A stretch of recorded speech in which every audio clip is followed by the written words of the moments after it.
to sum up what these 8 cognitive functions look like individually. So I talked about feelings, about making decisions based upon feelings, subjective data, right? The introverted version of it is your own personal feelings, your own personal values. What do I think about this? Okay. The extroverted feeling is about what do the people around me think about this? Okay. How can I keep my environment in harmony? So extroverted feeling types are very agreeable, very cooperative, very compliant, right? Because they're looking to make the people around them happy, and that's what they're using as a guide. Okay. Thinking then is about making decisions based upon cold facts, right? Objective data. If you're an extroverted thinking type, okay, you want the world around you to make logical sense, okay? You're, extending, okay, your view of logic into the world around you. So someone who's extroverted thinking is going to be pretty assertive, right? They want an ordered environment, okay? They want everything to make sense, logical sense, okay, based upon concrete facts, hard data. Whereas if you're the introverted thinking type, okay, you're also logical in nature, but it's less important to you that this is reflective in the world around you because you're not orientating the energy outwards, right? You're orientating the energy inwards. So you study things to try and make sure that they make sense to you, that they make sense with your understanding of logic, that your understanding of the world makes sense of this, okay? But they're going to be less assertive in situations because they're not as likely to extend this to the outside world.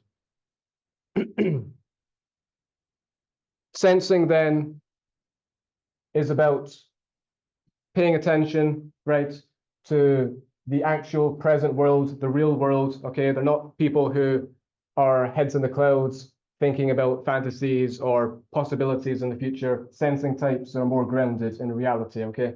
They're experiencing the world through their senses, okay? How can they taste and feel and taste it and feel it and hear it, okay? And so on. So the extroverted sensing type just want to be living in the moment, okay? Experiencing everything that they can, okay?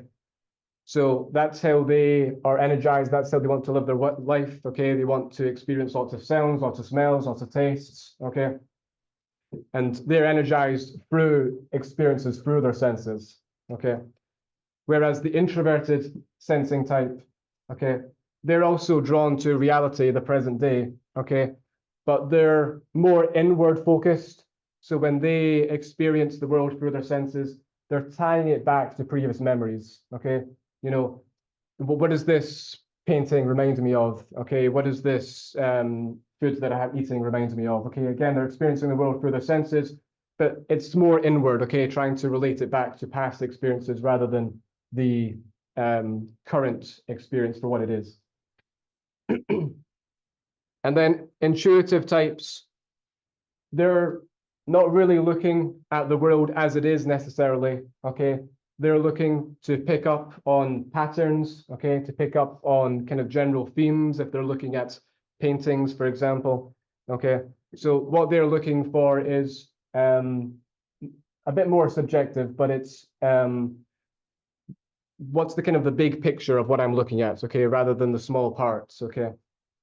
So an extroverted intuitive type, okay, they love talking about possibilities and ideas, and they love talking about ideas and bouncing around possibilities and exploring possibilities with other people, okay?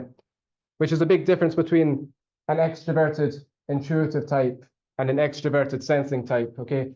If it was 2 people, for example, talking about planning a trip together, okay, and what they want to do on this trip, all the experiences they want to have, just talking about it would be enough to energize the extroverted intuitive type, okay? Because bouncing around ideas and exploring ideas in their own minds, their own fantasies, okay, that energizes them. Whereas that would not be enough to energize an extroverted sensing type because they actually need to experience it, okay? They actually need to go on the trip and actually experience what it's like in order to feel this same level of heightened energy.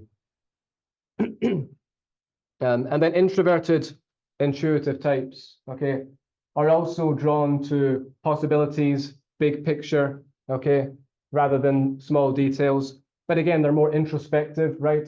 So for them, it's about kind of daydreaming on their own, okay, fantasies on their own, exploring one idea as much as they can in their own minds as much as possible, okay? Rather than necessarily exploring multiple possibilities with multiple conversations and so on.